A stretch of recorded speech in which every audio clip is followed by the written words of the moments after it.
Minasan ohayo gozaimasu. Good morning, good morning.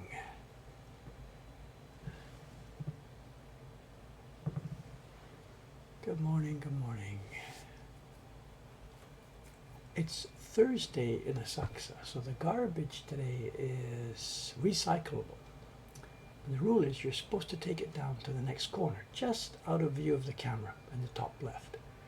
Yesterday before closing, our staff would have taken our empty PET bottles, cans, cardboard boxes, stuff like that. I see though the guy across the street, the little bar, he's too, he's too busy to take it down to the corner, so he just dumps it in a bag outside his shop. That'll be full of empty plastic bottles, I guess. Good morning, good morning.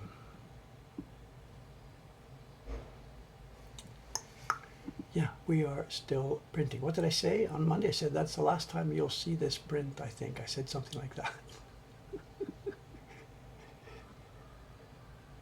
Whatever, it's been busy. There's two things that have changed. One is I had forgotten when I told you that I forgot my schedule. Wednesday for me yesterday was hospital time. I know, checkup time, regular checkup. And today, because there's two things happening. The eye checkup is 3 months, 3 months, 3 months, 3 months. And then the leftover from the bladder cancer episode, that checkup is once a year. And I had forgotten that this time round was that one. So it's a longer, I spent the whole afternoon at the hospital yesterday. And everything's clear. All the reports came back. The eye check is okay. There's no real, I sort of get two moods on this. Sometimes it seems like the glaucoma is progressing and oh my God, I'm going to be blind tomorrow. And then sometimes it doesn't seem different. And we got data yesterday, of course. So they put me in the hood and they flashed the lights and you push the button and all this kind of stuff. And the data shows now 3 years steady. No specific change. So the glaucoma is what it is. I live with it, but it looks like, I won't be needing a white cane anytime soon. And as for the cancer, the bladder and stuff, clear, just nothing. It's all just go home, Mr. Bull. But that put me back a half a day. And then the other thing that put me back is we're doing the sky. We're doing the sky color. And Gunjo.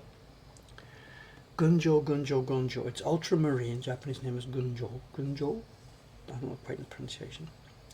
And it's tough. The particles are super, super hard. They're rock hard. Well, it's rock, I guess. This is ground minerals. The particles are super hard, they're super heavy, and they precipitate easily. It's hard to keep the pigment smooth and ready. If we add too much paste, it weakens the effect, of course, So what we do, or what I'm doing on this one, and it seems that's what Chiharu-san did when she made the first 200. She's doing it lightly twice, and that's what I'm going to do. I've been doing this all yesterday, last night.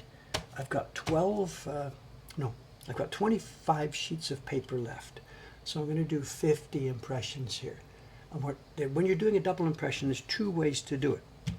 You can take your sheets of paper, you can go A, B, first impression, second impression on the same sheet of paper. A, B, A, B, A, B, A, B, your sheets are done one by one by one. The other way to do it is to go through your batch A, then start again, B, B, B, B, B, B, B. And it's plus minus.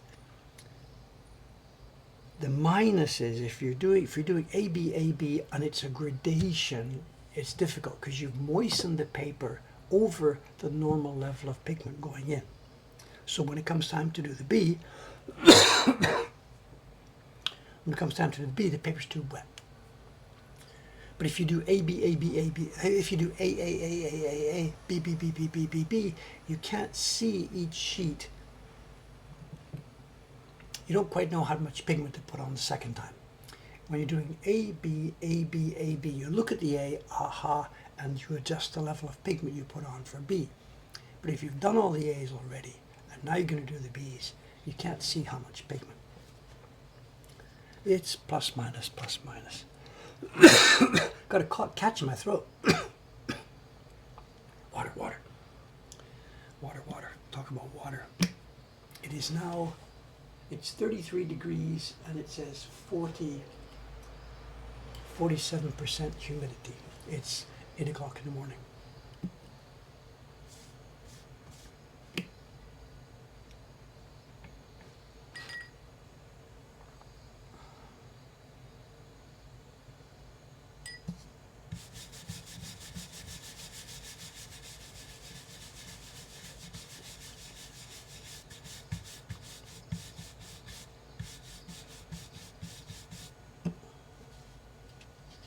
Okay, test sheet first. Just a piece of paper.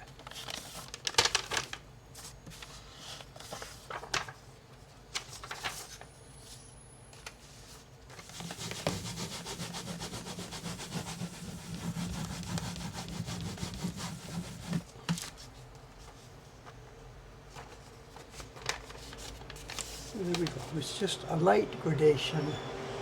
Nothing much by itself, but twice will add up to a sensible thing.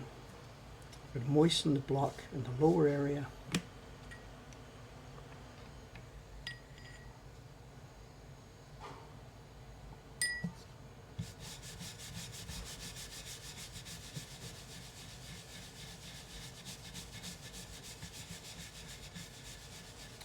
Okay, the schedule today. What is it now? It's 8 o'clock. The only work today is going to be this printing. We do have a show and tell. And to do it and to show it properly is going to need a bit of adjustment. It's big and it's more than one print. And I'm thinking what we'll do is we'll cut early from our printing. Maybe instead of waiting till 9:15 for the show and tell, maybe somewhere around 9, because it's going to take a bit of time.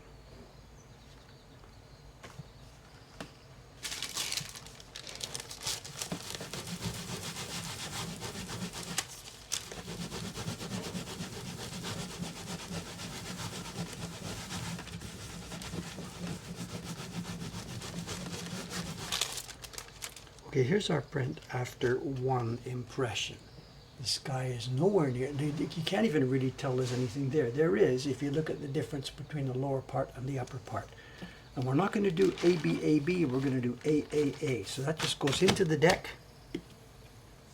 We'll come back to it in a few minutes. I'm going to go through the first 12 or 13 sheets here, then flip them and do the second impression. So you'll get a chance to see the finished one.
What is this print called? The name of the actual print is Home.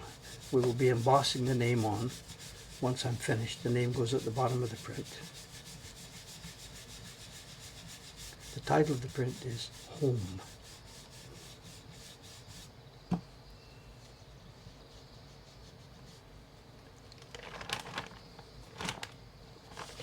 Here's the before. We've just got the complete flat blue sky with a light base.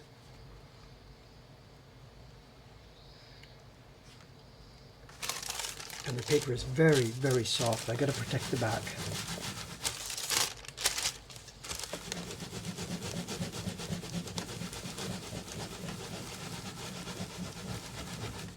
This paper has now been moist in this really hot, humid weather for, what is it, about 10 days? And if we weren't putting it in the freezer at night, it would go moldy. There's a difference. It doesn't look like much yet, but relax, it's coming.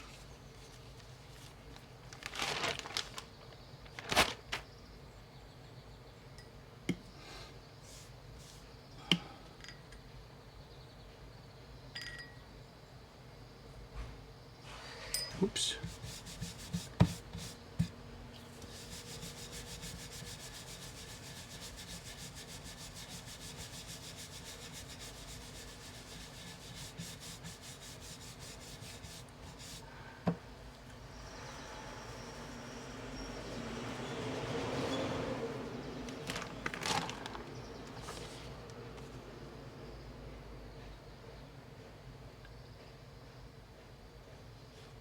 Who says they can hear the semi in the background? I can't. Is it there yet?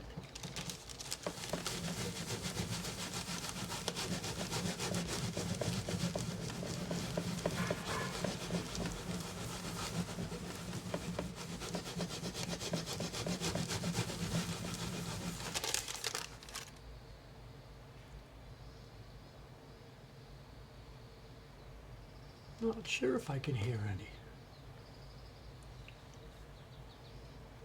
I hear birds.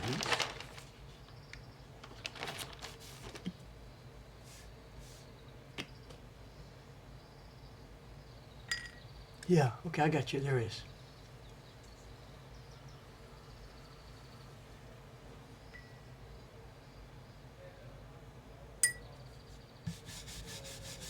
I think in there there's a semi in the mix, I think.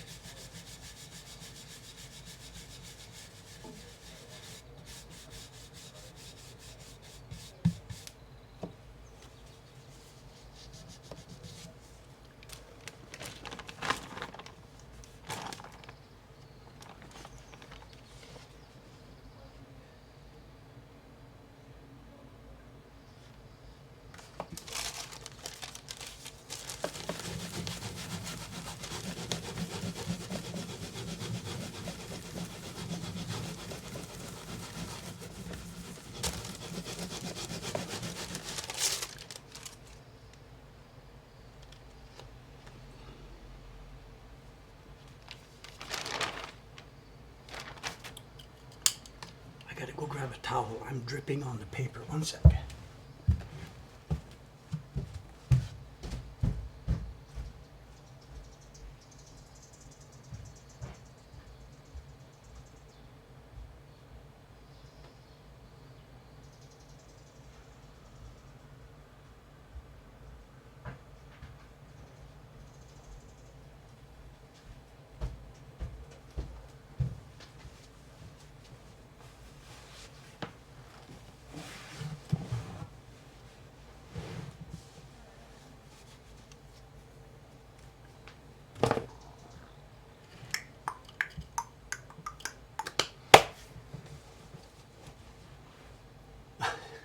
Your sister is coming to Mokuhankan today, okay?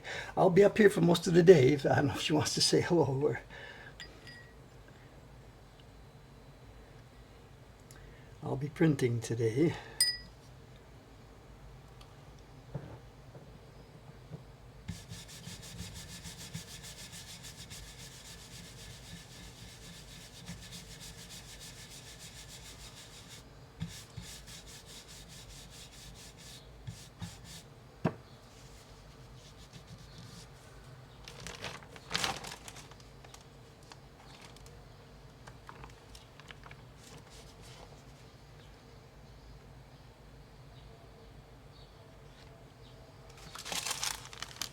Hot today in Asakusa, yeah. Oh, 32 it says. 32.47. I thought it said 33.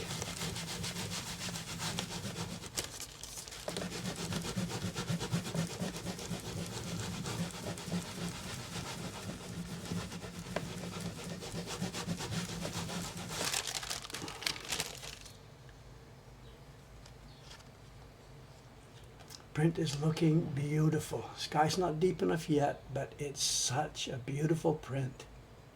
You can't see it there to the everything because the paper is so thick. All the white areas, the areas that haven't been printed yet, they're catching a beautiful, beautiful deep embossing.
at the pool today. Was it just exactly 1 hour ago? I was busy splashing my way back and forth in the pool. A cool thing today, they had the door. What's it called? They had the roof open today. The pool is at the top of a very, very large building, 8-story, 9-story building here in Asaksa. And the top is glass, and it's an arched tunnel thing, and part of it opens up in the middle. So today, swimming along there under the open sun, open sky, beautiful blue sky. There's slight downsides to that. Every now and then, I didn't see this today, but every now and then, when you're swimming along, you get to a bit of bird poop floating in the water every now and then. They're pretty good about it. The people who are swimming report when it happens, and the guy's got a scoop thing there, a net. Because birds are trying to perch on the edge of the opening. The opening is a big, large thing at the top, and pigeons, whatever, love to get up there. I think they've got the little spikes up there to stop pigeons from standing around. But every now and then there's this white sort of blob in the water that's obviously bird poop. So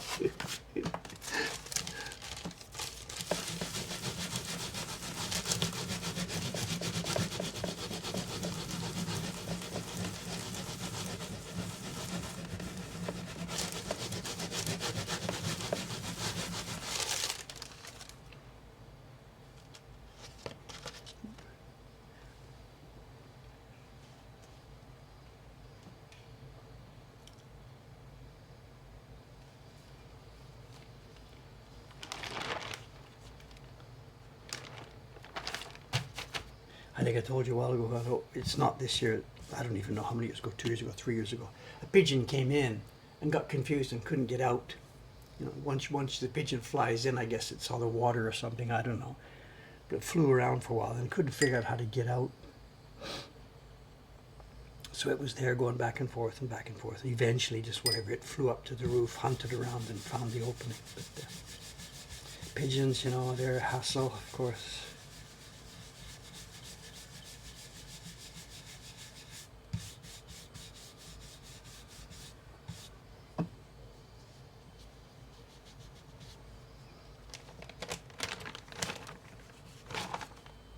So I'm saying a black line on the bottom of the clouds. I'm not sure what you think you're seeing, but there's no black line at the bottom of the clouds there. Hang on a sec, I'll show you.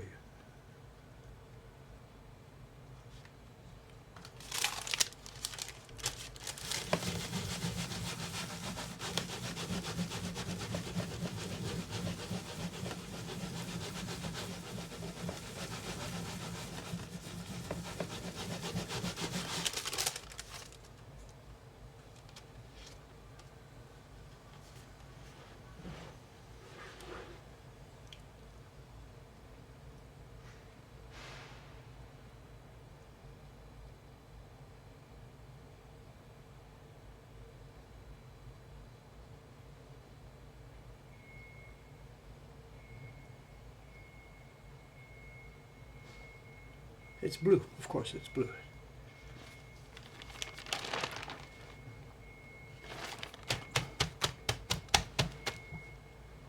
There's a double key block on this print. The main key block is light gray. And a second key block for the outside area, the sky and mountains, etc. The second key block is done in blue.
Tom's memory's going back quite a while.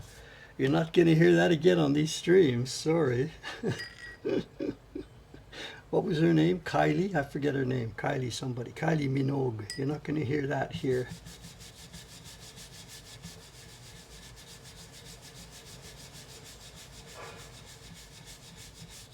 I do still play email alerts for various emails. What Tom's referring to is that back in the day before the pandemic, when we had print parties in our system, the reservation emails played a sound for us because it was necessary that down in the shop we answer the reservation emails immediately. So the computer played a sound when a reservation came in for a print party. And Tom was remembering that. It was a clip from a pop song. There's a party going on.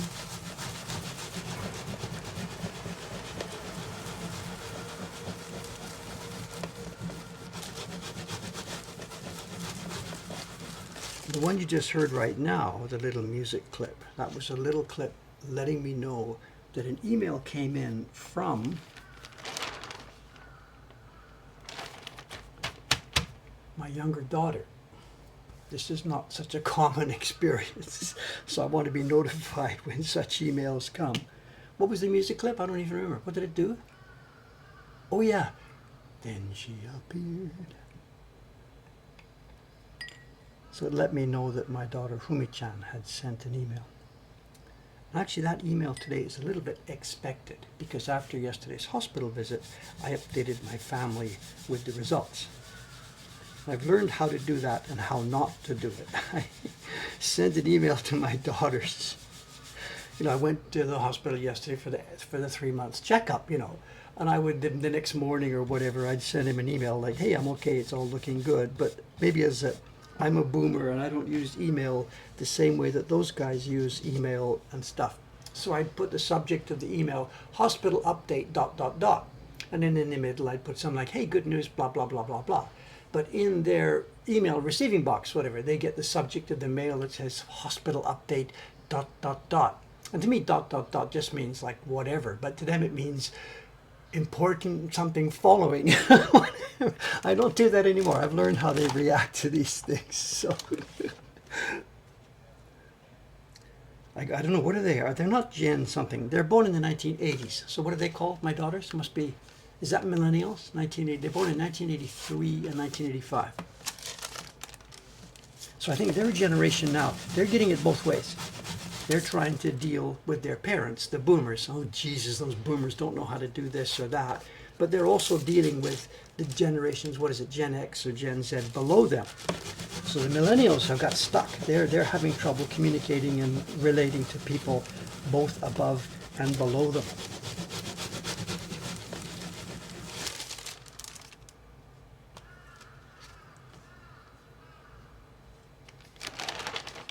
She's like, you use that ... all the time. Why do you do that? And I'm like, if I use a period or something, it just sounds too finished. It ... means, hey, let's talk, let's continue. There's more to say. And she's like, no, it's bad news.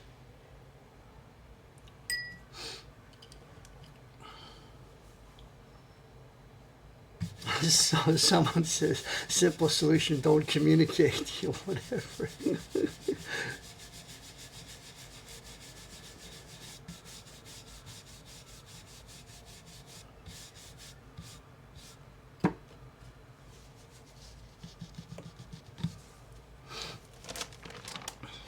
Okay, this is the last one in our first group.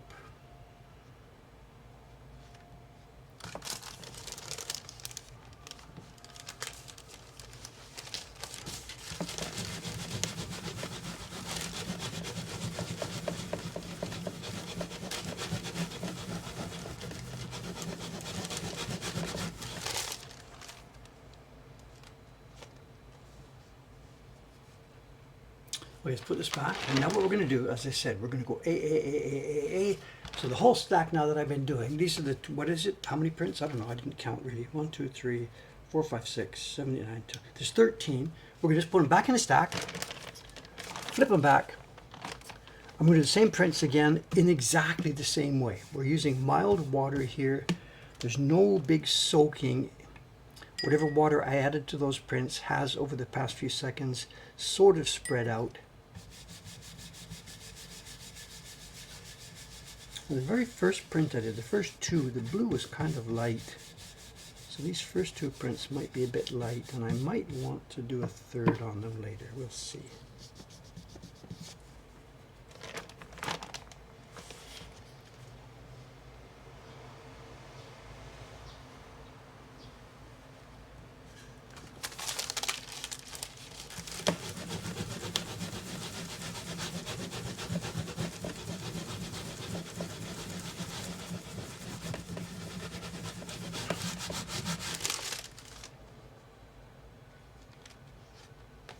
So much nicer, so much nicer. Here we are.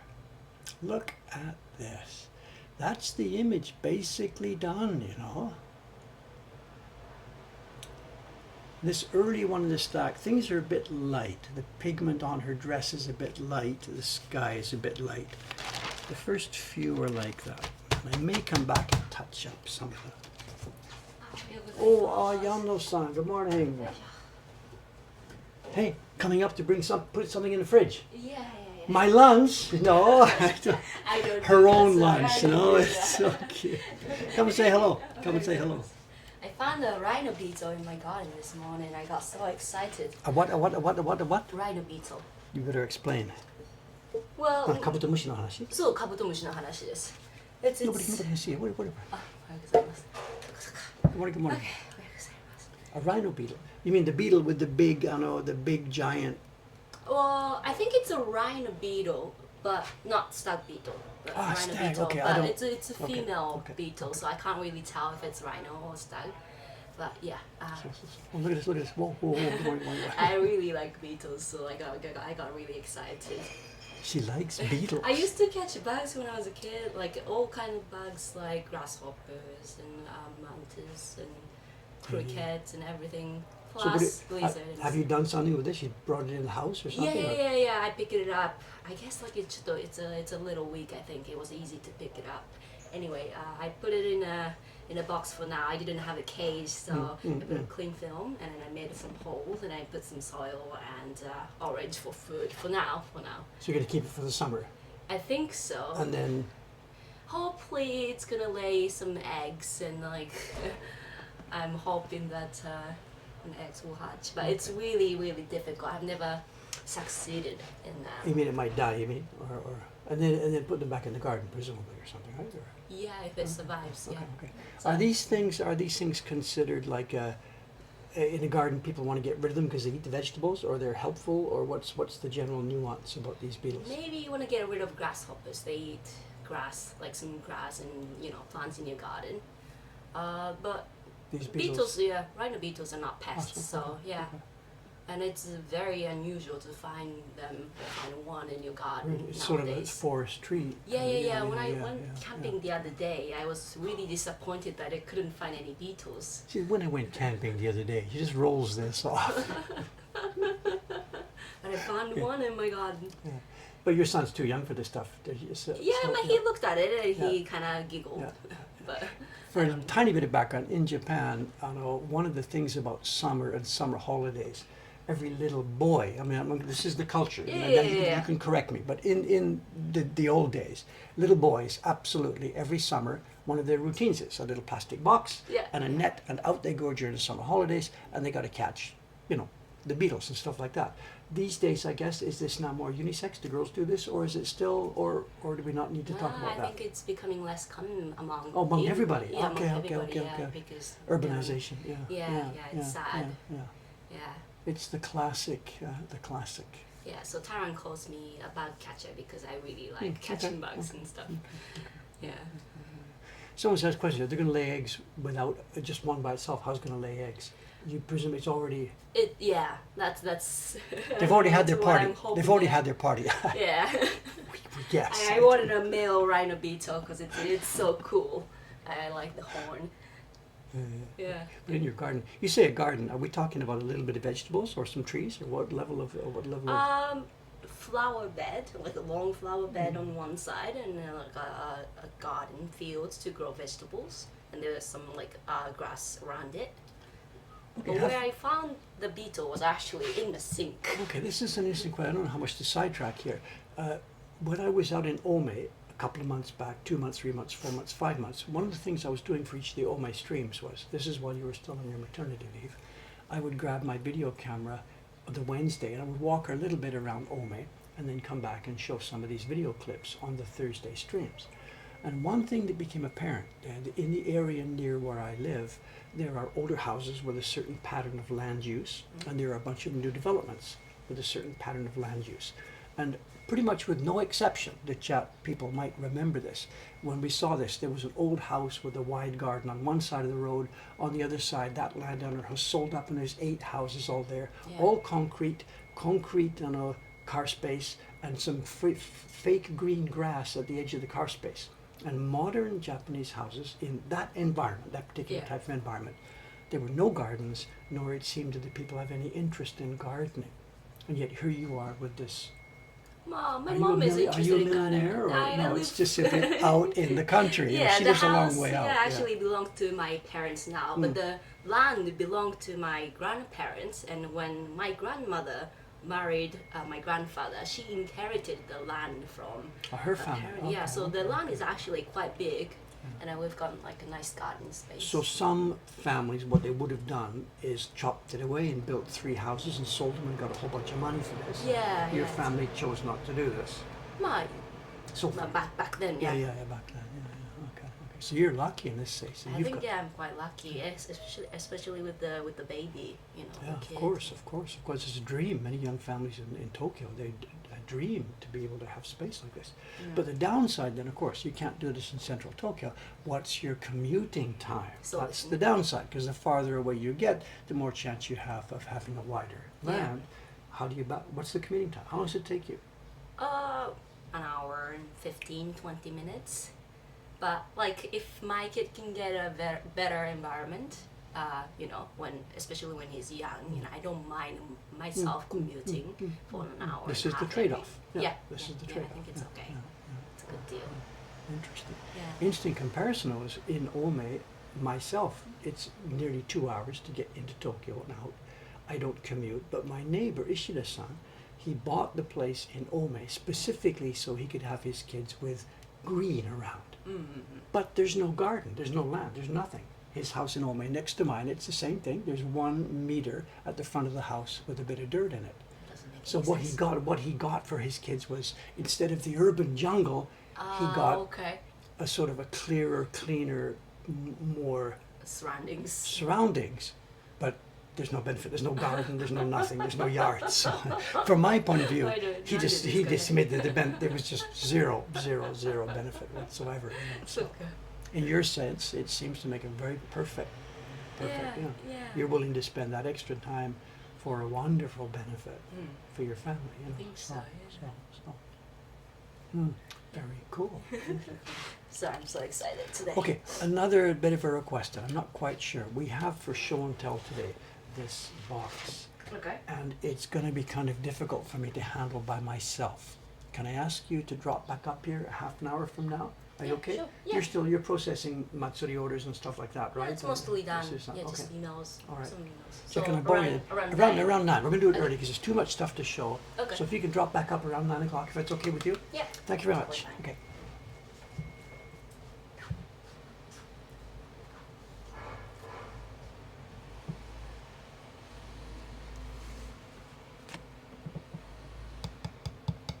And I remembered to cover up the box.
Some say you don't understand how gradients are made.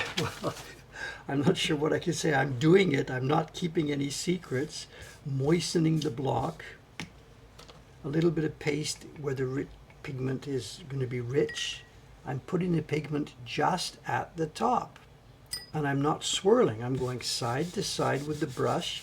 Look at this, a little bit of swirling. Slow motion, slow motion, slow motion, side to side.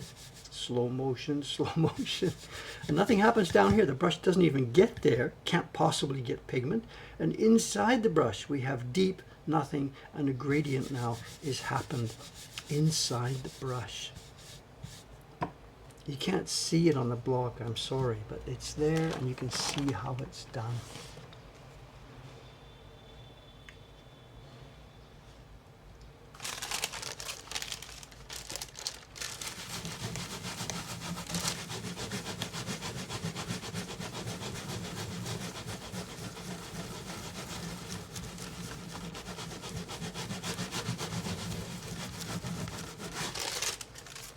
You can see it.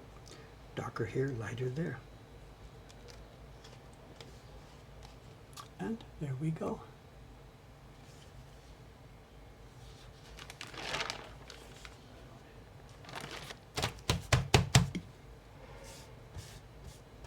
The block has to be moist, but not too wet. If it's too wet, you just get a mess everywhere. The wood just has to have a bit of moisture on it.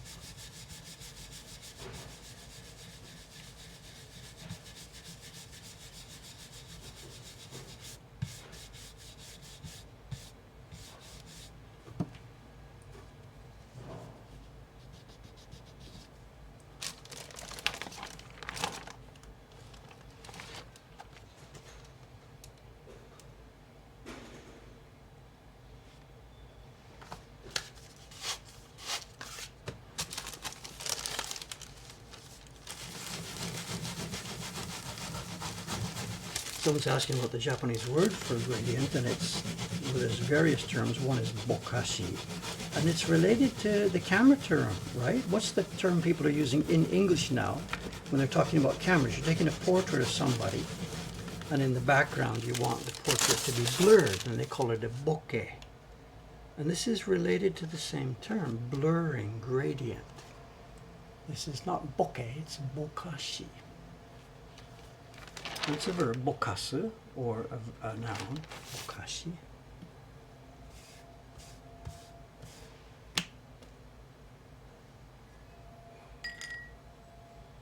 I don't know the kanji, if there is one or not. I guess there's a kanji. I don't know it at all, I'm sorry.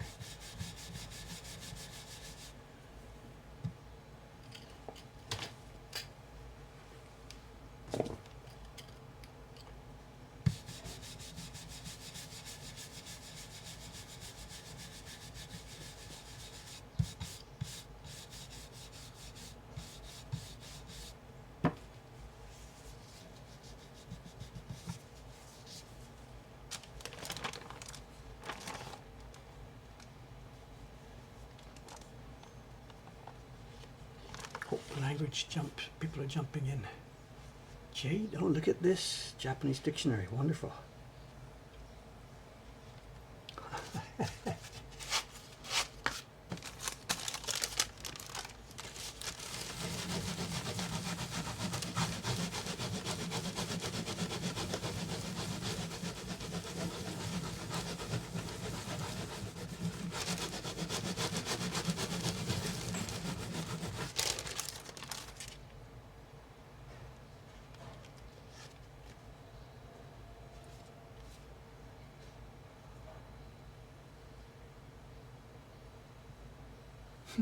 Magic. Magic.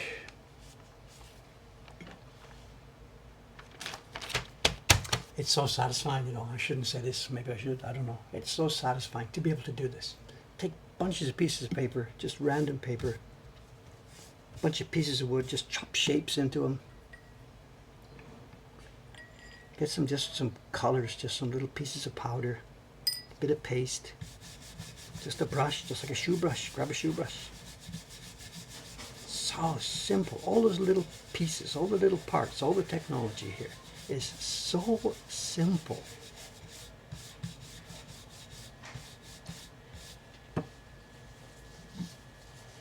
Even my actions, no hard work, just sit here, relax, ta-ta, ta-ta, ta-ta. With these simple little pieces of stuff that you could find in your own house almost.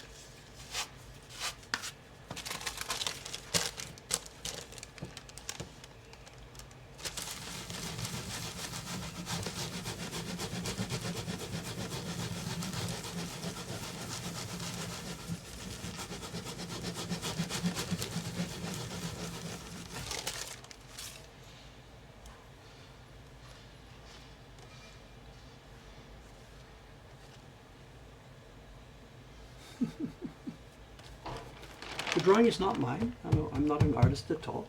This drawing was created for us by our partners this year. This series, it's one of a series of 12 prints, been designed for us by our partners in France. Oh, so the Nightbot's got it, thank you. I don't do drawing, it's not part of my skill set. Or I've chosen not to make it part of my skill set. I don't know. Unleash your inner artist. No thanks. Quite happily leaving it tied up in the basement.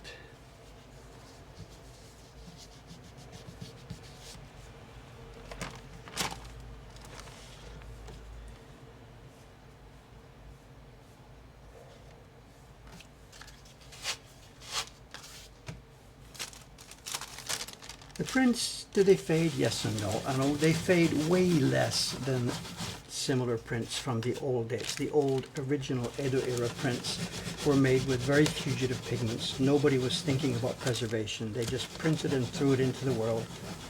And those pigments fade very quickly. Anything made really after the Meiji era, 20th century, whatever, where they're using more commercial pigments, more factory stuff rather than vegetable origin, boiling up tree bark and stuff like that. And the pigment I'm using today, it's a mineral pigment. It's ultramarine. And because there's so little amount of it on the paper, if you put this out in the bright sunshine, it would disappear quite quickly. In a normal room environment, it will disappear much, much less. So in my lifetime, we're fine for a lifetime or more. They're not specifically fugitive anymore. But bright light, bright sunshine will be fatal for any of these products, absolutely.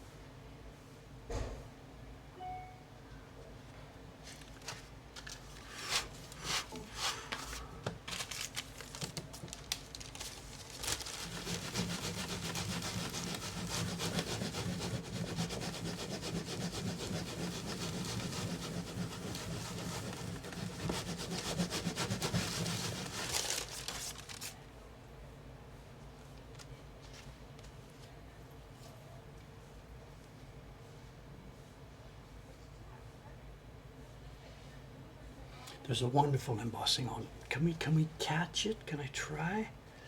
I don't know. I'm just going to mess everything up if I try and get this, but let's try. It's so bright there. Let's see. Just.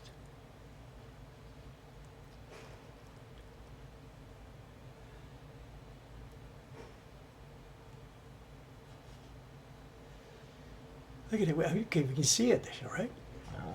Look. The thing in the sky is real. The clouds are real. They're the only parts of the paper that haven't been pressed by my tool. This paper is thick. Now, sometimes embossing, it really gets in the way. If it's on a person's face that's been left unprinted, it looks like fat cheeks. But here it's perfect, the clouds and the space thing, the planet in the sky. Oops. Focus. Sorry about it. It's difficult to catch here. Look at this. Nice shot. There we are with our print.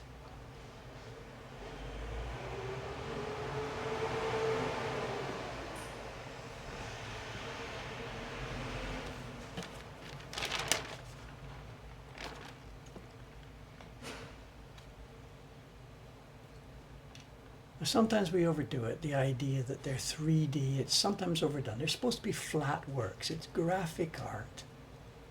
It really should be basically flat. Even when you put gradations in, it's really not the core true idea of a woodblock print. But. Someone's saying it's not the last color block. Yes and no. The picture is now complete, but I have an update. I don't think you'll be seeing it because I'm not going to get that far today. We have one more block to go. I've carved a block for the seal. I struggled so much the other day when I was sealing the prints. Remember, I put the seal on the prints with using the hanko that Taran-san carved. I messed up some. It was difficult to get the right location, difficult to get it even. So I've carved the block. And from now on, from now to the end of the series, the seal mark is going to be done, oops. The seal mark is going to be done with printing rather than hand-on. I will use Taran-san's seal for the first prints, numbers 1, 2, 3, 4, 5, is it 6? I don't remember. I don't know.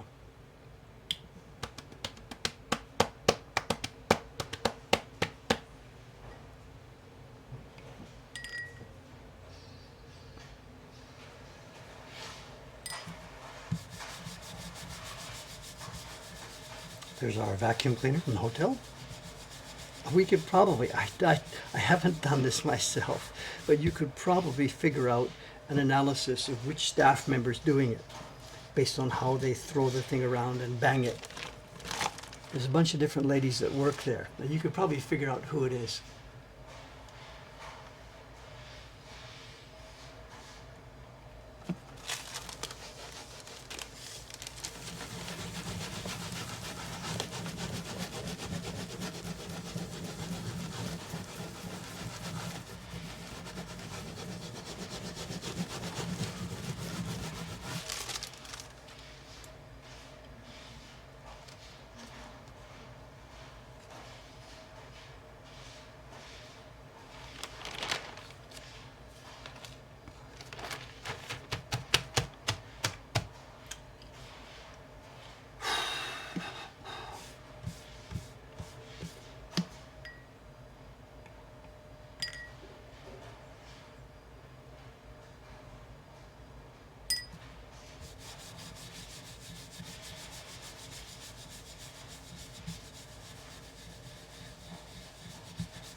Someone's asking about smearing.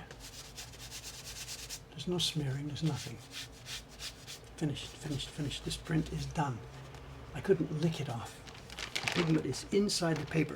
You can see here's the back side. Here's the back side of the sheet. It's a print. The pigment has gone right through into the paper.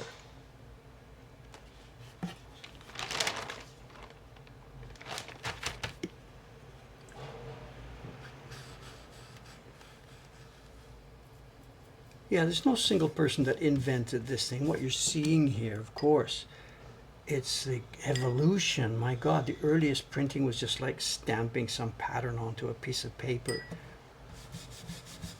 bit by bit by bit, different people figured out different ways to do stuff. Some of them died, some of them caught on and picked up, some of them were transmitted to different cultures. A lot of this was independently developed. Printmaking per se, woodblock printing, it's not one of those things that, say, for example, the Chinese invented and it then spread around the world. Woodblock printmaking is so obvious. Cut a shape, do it. It's obviously clearly independently put together in many, many places. We're talking the caveman, the hand on the cave wall. That's how basic it is. And a very nice example of that is the difference between Japanese and Chinese stuff. Huge amounts of Japanese culture came from China. The brushes, the calligraphy, the written language, stuff like that. Absolutely. It was developed on the mainland and came across. Really, really interesting aspect is the color printing that we're seeing here. It's completely, totally, absolutely, separately evolved from the Chinese side. If this was a DNA and RNA analysis, you'd take your Japanese print and you could see that the evolutionary tree had diverged long before. So Japanese color printing is in no way evolved from the Chinese model. This is just whatever. It's just different. The concept of doing it absolutely was there first in China and in Asia, long before the Japanese, when they were still living in huts, whatever. The Chinese and then people living in what's now Korea, they were making prints long before the Japanese. So the Japanese were late to the party, but they brought their own specific techniques and ways to do things. There's a hugely interesting story that, to my knowledge, really hasn't very much been told, actually. You see histories of the print and the history of the color print, and it talks about that. Chinese had it in whatever the number was, 1422, and then we moved over to Japan. By the 1732, the Chinese had picked it up, the Japanese had picked it up from the Chinese, etc., etc. No. They clearly picked up the idea. Examples of Chinese prints came over and sparked it. Oh, look what we can do. But the technology is zero, absolutely zero influenced. It's homegrown technology. DNA is completely different. It's a wonderful story to be figured out and told by somebody who knows both sides of it. Dave here only knows the Japanese side, doesn't know too much about the Chinese side. You could do a wonderful discussion and comparison of the two, showing which ideas are common to both and which ones are not, and why, and what parts of the two countries' cultures led the prints to be so different. The really easy part of the story is the paper. Over in China, they had paper long before maybe anybody else on the planet. But the paper they developed was super thin. It was perfect for calligraphy. You get a brush drawing on this thin paper, wonderful. You can make books with it, you can preserve stuff, you can make documents. They really had that figured out. Paper in Japan developed in a different way. Lots of the early Japanese paper was thick and heavy rather than thin and flimsy. And that sounds like, thick and heavy sounds like a good thing, thin and flimsy sounds bad. It's just, my point being, it was different. It was a different style of paper. And given those different paper bases, people that in the two countries were making prints, in China it was impossible to make a print of the one you're seeing me do now because the paper was too thin and it didn't take repeated rubbing. So they developed color printing in a way that matched their thin paper. The Japanese developed color printing in a way that hugely took advantage of the thick, rich paper that was available here. There's a great story in comparison to be made, none of which is that's better, this is worse, just simply how the different DNA developed.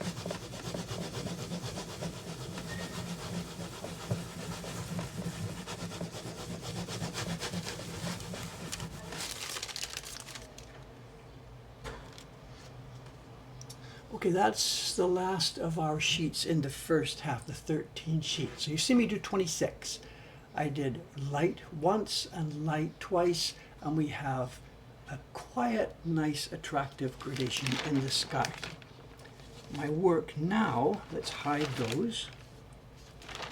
My work now, the next step, is to do the same thing all over again, because there are now 13 more sheets left here, and that will finish my batch.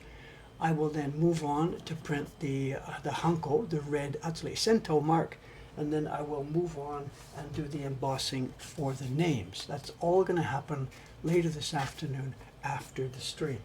I've seen those things many times before anyway, so no problem. So right now, it's 8:57. I asked Ayano-san to come up around 9 o'clock. So I think she's going to come up in a minute.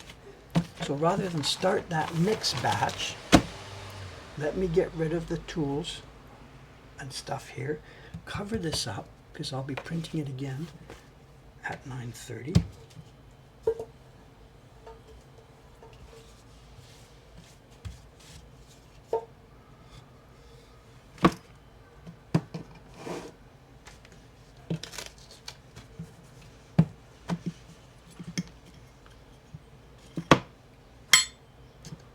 And I think we should also change the microphone setup. At the moment, the two mics are here giving a stereo mix.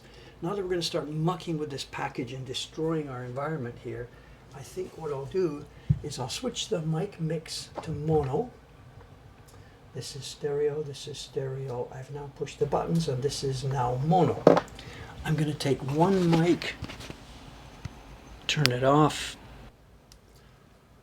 take the other mic, excuse me if I'm handling it, I'm going to put it on my neck.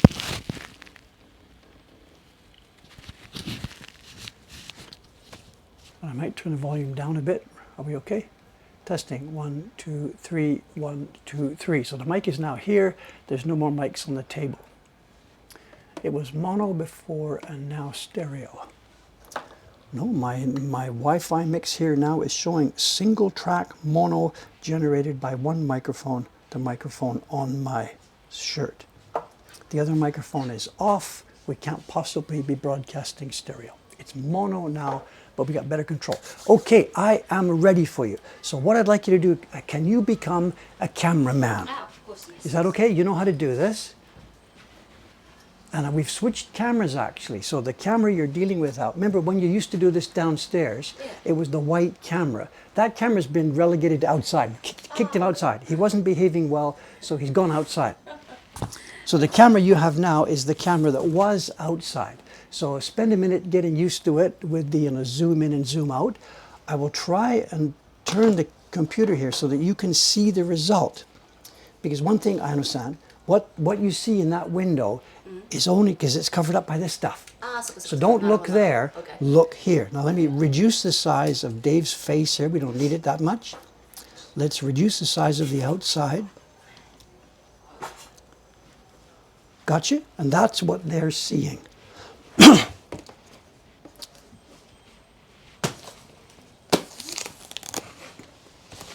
So far they can't see anything. Your folks in there, just shoot it at me now. Just watch the action. You know.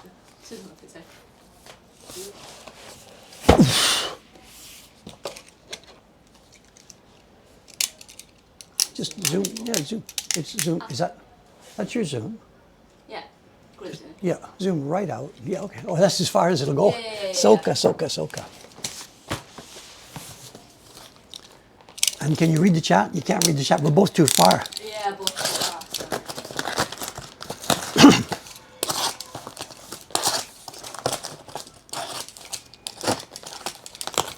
Okay, what we have is,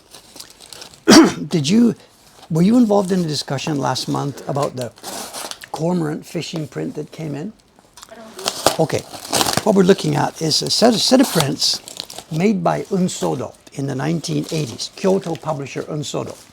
They got together and they licensed from a Japanese Nihonga painter. His name was Kato Toichi. Kato Toichi. Nothing to do with printmaking, he was a painter. And they licensed 3 of his designs for prints. And I had not known about these. And one of the designs was cormorant fishing. And it came into the flea market about a month ago. Okay. I saw it there and I'm like, oh my God, look at this. And I asked the staff, look, set this aside for me. It's going to go on the flea market, but set it aside because I want to study it this weekend. And they thought they set it aside, but somebody put it in the shop and half an hour later it's gone. It didn't survive more than minutes in the shop. And I didn't get upset, it's whatever, okay. But now that I know it's out there, I will keep my eye open for this. So there's a print in here. Oh.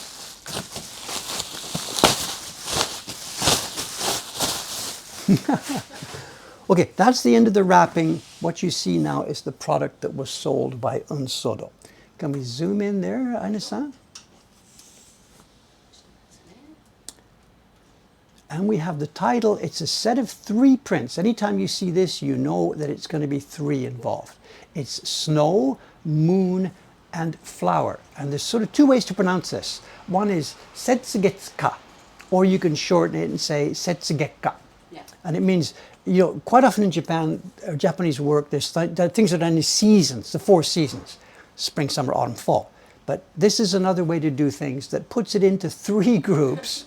And it's, as we said, it's snow, it's moon, and it's flowers. It's very, very traditional. Okay, now what we have here are 3 woodblock prints. Back out you go. 3 woodblock prints in a folder, and we have a frame to do it. So the idea is that people would buy the set, includes a frame, put one of them in the frame when you think it's the right season, and keep the other 2 out of sight. And then, of course, change in and change out. And we frequently get these prints, of course, there's only 2 left in the package, and there's no frame. So we will get the package with nothing, and the frame has been separated. Now this is the original setup. Look at this. Okay, here's the print package. Can we see what's going on? Is it inside the box here? There's a frame inside its little baggie. We have the prints, which we'll open in a minute, in their folder. And here we have again, Setsugekka, Kato Koichi Original Mokuhankan Shu. So this must be interesting. He was a famous Nihonga painter, but these 3 designs must have been created for woodblock prints specifically, rather than the print company saying, let's make prints based on his paintings. And I think we have to look at the frame right now, because I think there's a print in the frame. No, there isn't. He took it out. Yay! But look at this. Look at the deal. The box, the little yellow wrapping, the frame. Can we see it? Beautifully, what do you call it? A multiple mat with sunken mats and gold colored blah, blah, blah, blah, blah, blah, blah. This must have been so expensive. This part we don't need. Let's just get it out of sight and get to the action. Okay. How are we going to do this? This is so big. Okay, I'll show it on my camera. Here's the thing we're looking at here now. This is the folder with 3 prints. There's the scale and size. Also, I forgot, I need to put up the auction link. 1 second, please. Always part of the package. I got this last week from Yahoo Auction. Nobody bid against me. It went for the opening price. There's the auction.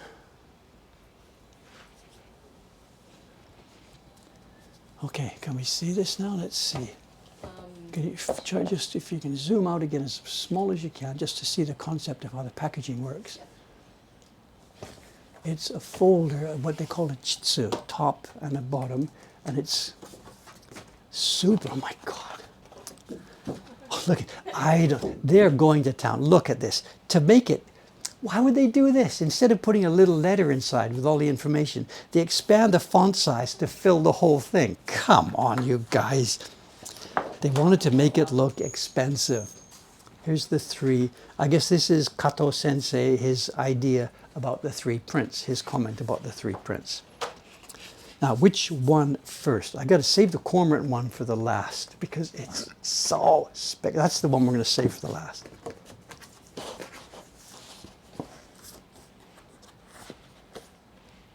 No, I'm sorry, that's not the one. Where's the order here? Look at this packaging. Oh my God. This is incredible. This is interesting. It's a limited edition of, what is it? Can you see the number? It's upside down. 150. Yeah.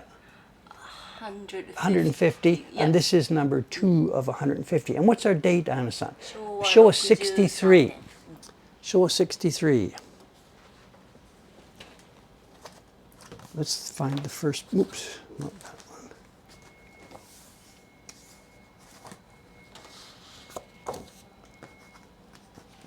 Can I put this down? I've got my pigments behind me.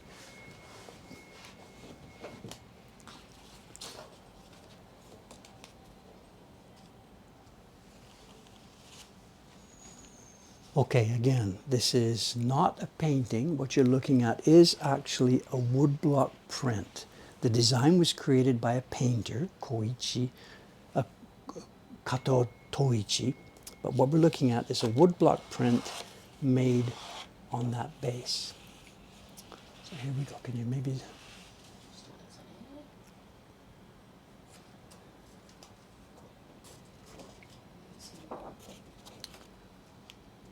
Backside. Paper is beautiful Hosho paper. I guess maybe Iwano-san or somebody like that. Actually, there was a paper maker listed, wasn't there? Oh, look at this, look at this. Can you go back to here? Look at this, is super news. Interesting.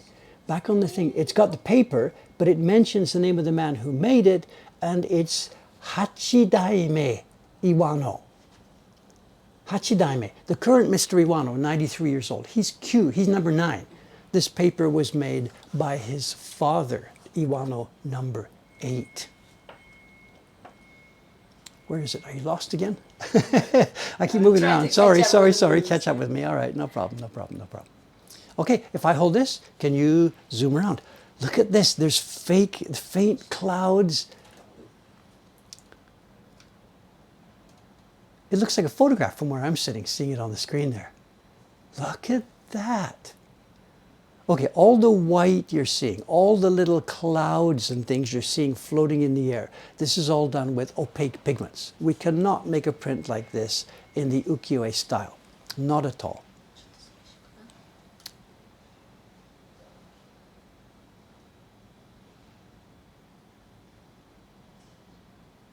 Someone's saying how many impressions. I have absolutely no idea.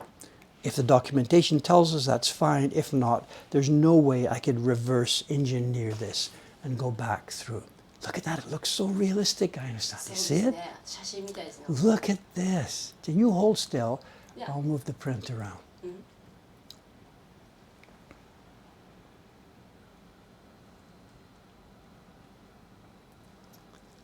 Someone's asking, do we know the mountain's name? Does it... Oh, must be Fuji ですね. Here? Yeah. Fuji ですね. What's the translation though? I know, bright, I don't know.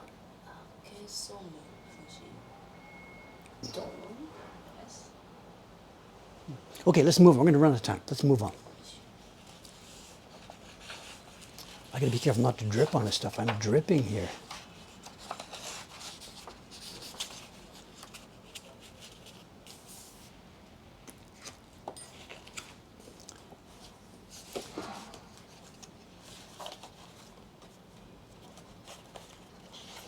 Where's the opening? I can't get the opening here. One sec.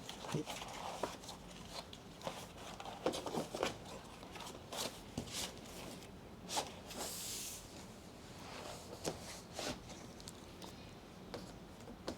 With the 3 themes, we had snow, moon, and flower. This, of course, is flower.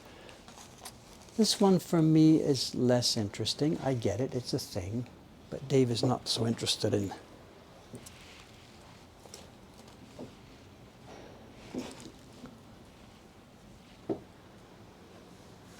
Lost my towel. I'm dripping. No, seriously, I had a towel here. So, what did I do with it? Is it the one No, but I can use that, I guess. I'm dripping on the stuff. I don't want to drip on the print.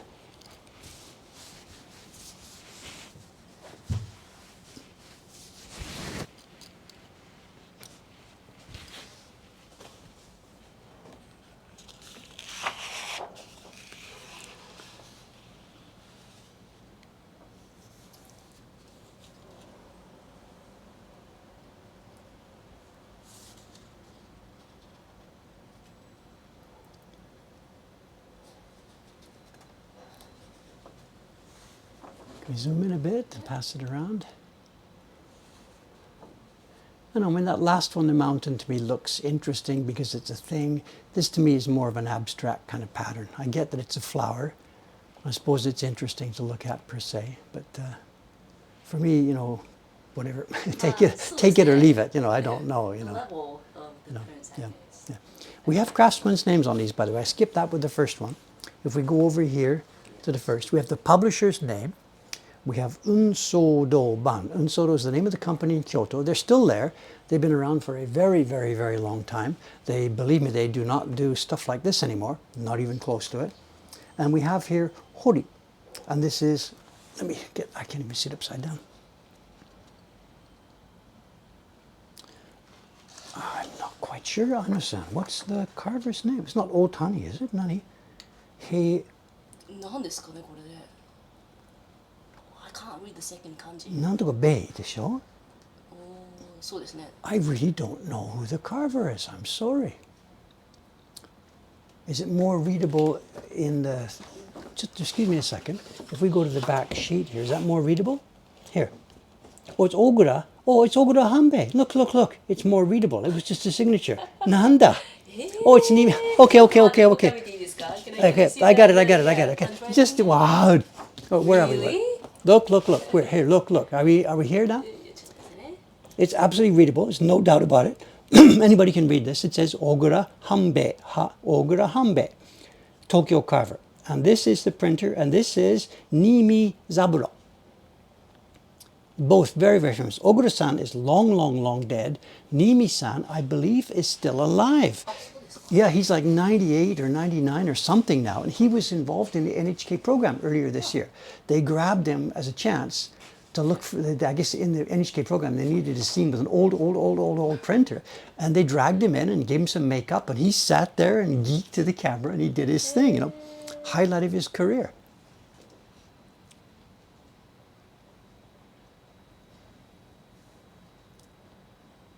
Okay, zoom out. Let's have a look.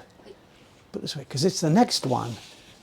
These are okay prints, but it's the next one that I really wanted to get hold of. And there's a sort of a backstory to it. And I'm not sure how my thinking here might line up with other people's thinking. It's the question of how original does an artist have to be with every one of his works. And what I'm getting at is this. This guy, I didn't know anything about him until these prints started to come in. But then I learned a bit about him.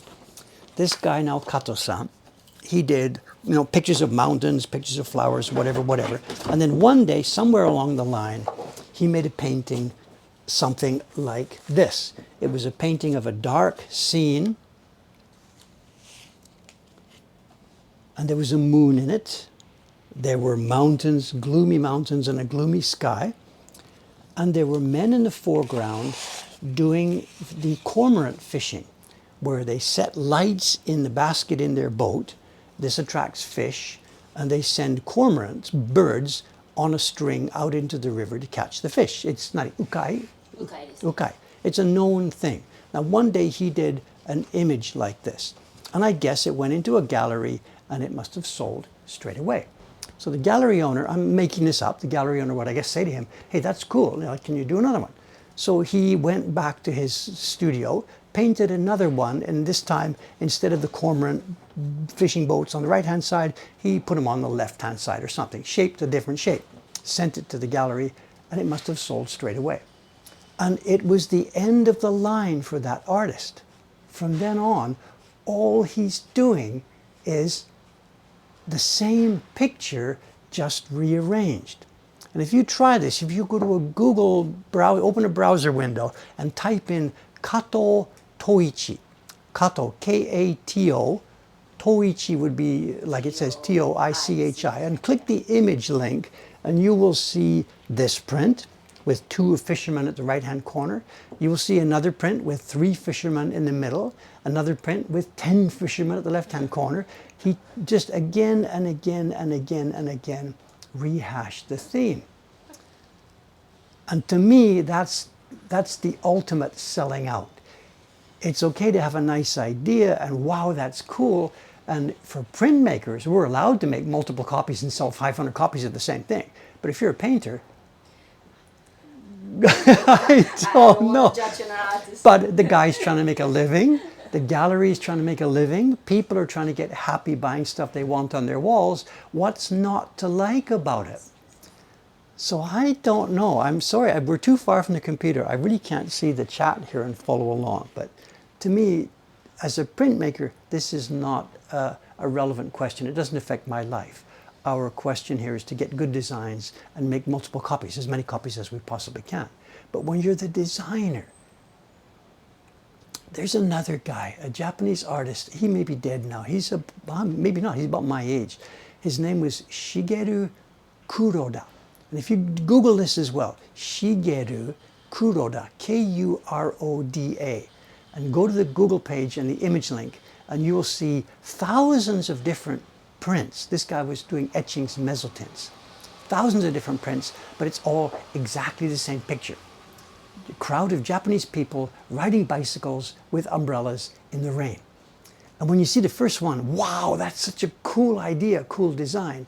But that's what he got stuck doing for the rest of his life. Anyway, I like this one so much. And I shouldn't say this, but what I'm thinking when I see this, if you come back here, like how did he do this fire? Figure it out. It's just really rough. There's no careful, oops, what are you doing? What are you doing? Sorry. You set that on automatic zoom? Yeah, I think so. Yeah. How did he do this? And what I'm thinking, if, as the years go by, if my eyes really do get to the point where I can't carve delicate lines anymore, I think I might like to try something like this, where you hack at the wood, you create light and dark. Look, there's men up here. Look at this. Men going into the distance. This is so cool, but it doesn't need delicate fine lines. A guy with half-assed glaucoma could maybe do this.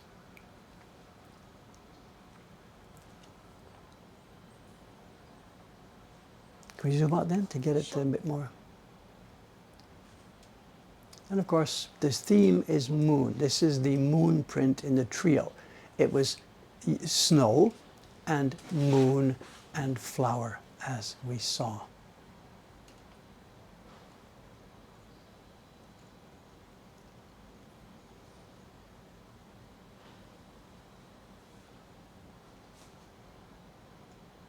So I'm super, super happy to get this. I was frustrated in the shop because they put this in the shop and a few minutes later it sold straight away. Yeah, and I'm like, I wanted to study that. I wanted to study that.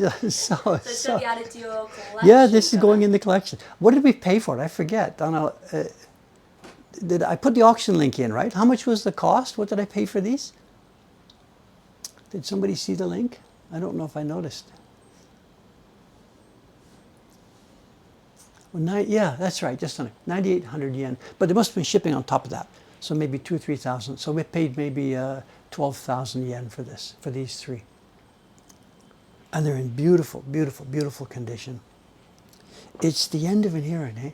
We've been showing some of these large prints recently on these streams without any real sense of the background. I know we've talked before about the ukiyo-e prints or the this or that or the shinhanga prints. But there's this whole massive genre that for most of my time in Japan I've ignored, and that was these reproductions of paintings that were made in the bubble time.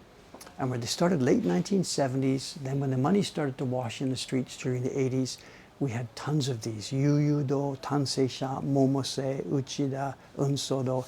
They were all making prints like this. And then the Plaza Accord came along, killed it, and then that was it. That was the end of the day, you know.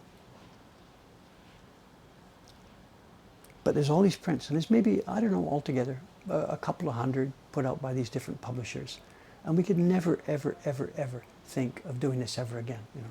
So many wood blocks, so much time, so much resources. The prints would have to be thousands and thousands of dollars each, even if you could find the men who were able to do them, you know.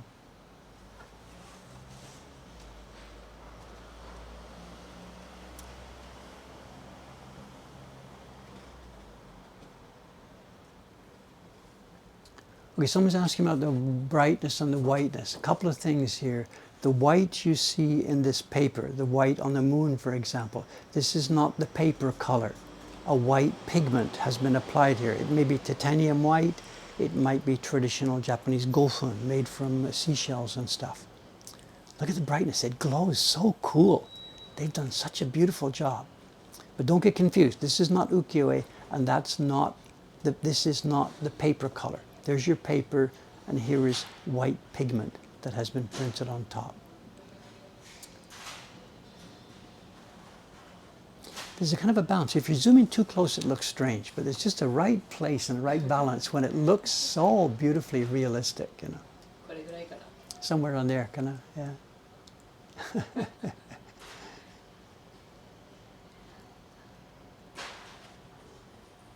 But it's this corner that captivates me, you know. The rest of it, the mountain and the moon, whatever. This corner, and with these guys going off into the gloom, he's done it so well. Look at that, just hold it there for a sec. He's done it so well, how bright the guy is right in front of the fire. And then just a few meters away, people are deep in the gloom already, you know. I'm full of admiration about this, you know. Some years ago, I would have just not even cared. It's not ukiyo-e, it's not made nicely, it's too rough. I would have just, yeah, whatever, who cares? But these guys have done such an incredible job. Incredible. And then back to the bright. Look at this. Wow. I can't see any of the birds. Can we see the birds? Or I don't know. Maybe detail you just couldn't get into. The birds are black. They're dark colored birds. They swim in the dark water.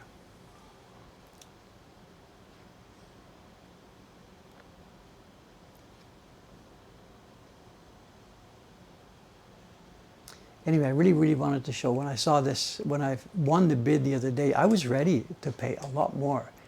I was expecting other people to jump in. I was the only bidder. Hammer price, 9,800 yen. I was prepared to pay a lot more. But as soon as I clicked the auction, as soon as it closed, I realized, oh, show and tell on Thursday, here we go. I was hoping the guy would ship it in time. Yeah. And it did, it came yesterday. Sometimes they don't ship for a few days, and I wouldn't have had it for this show and tell. So as soon as I saw the shipping notice, yippee, we can show this on Thursday morning. Beautiful. Okay, there she is.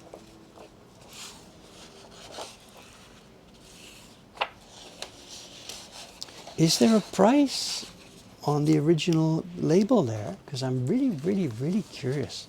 How much did this sort of thing sell for? We could find out eventually. Like at the time, it must have been advertised in the newspaper. Sunday, you know, Sunday, Nichiyoban, the art section of the Sunday newspaper. No, there's no price.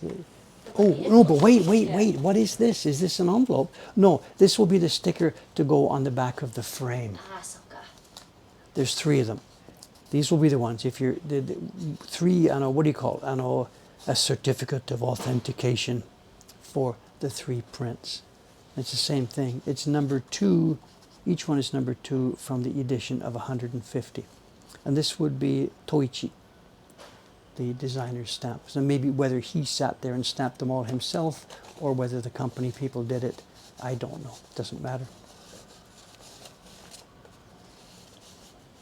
Good fun. Good fun. I have no idea how much it costs. There's no label. Price label. No price label, but we could find out because it would be in the advertising. These things would have been advertised, as I said, in the newspapers. So you could find, look at this, it's even got the number. Okay. My guess maybe, I don't know, I don't know back then. 50,000 kana? 500,000 yen maybe? Remember, it's 3 prints, large, plus this spectacular packaging, plus a very expensive frame.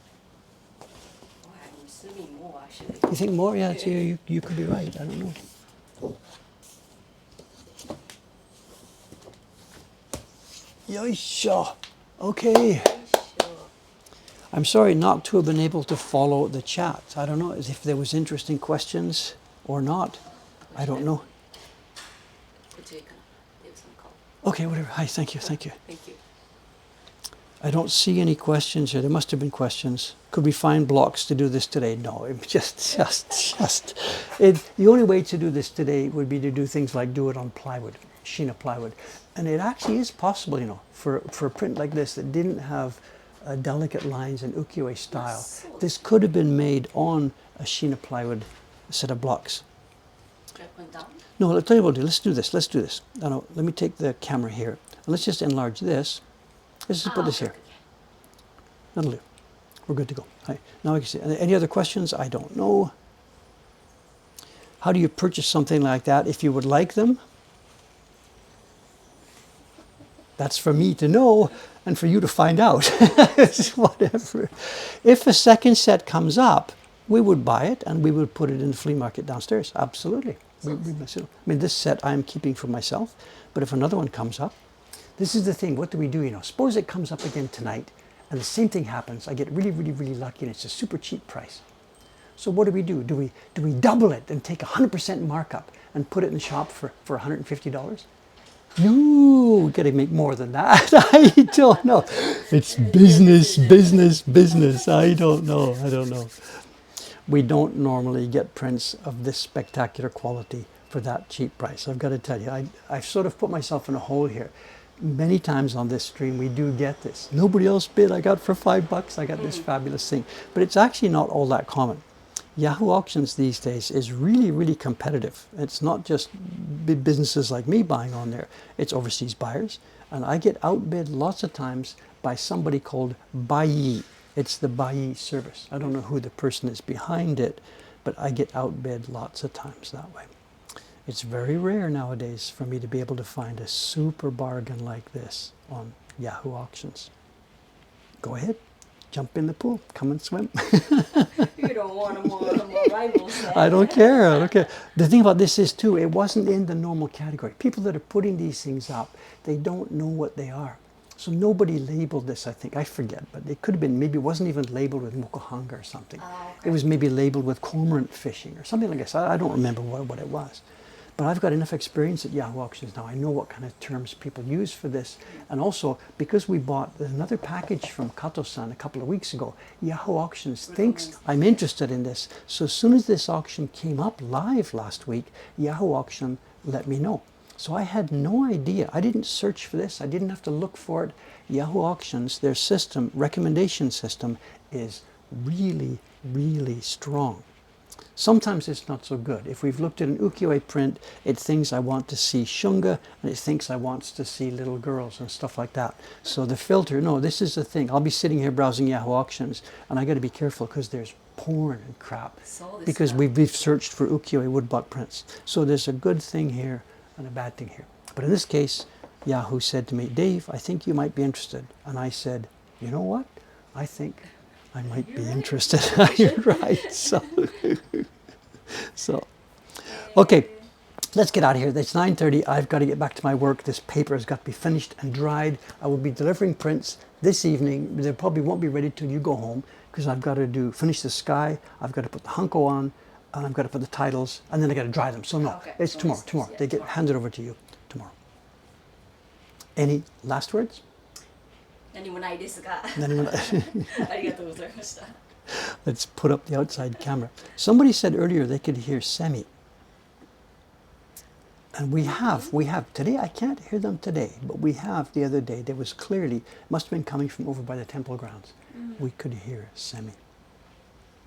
Look at that, it's going to be so hot. What does it say now? 32 degrees, 46. No wind. So. No wind at all, not a breeze. Okay, thanks guys. I'll see you on Saturday morning. Bye for now. See you in a few days. 3, 2, 1. Bye for now.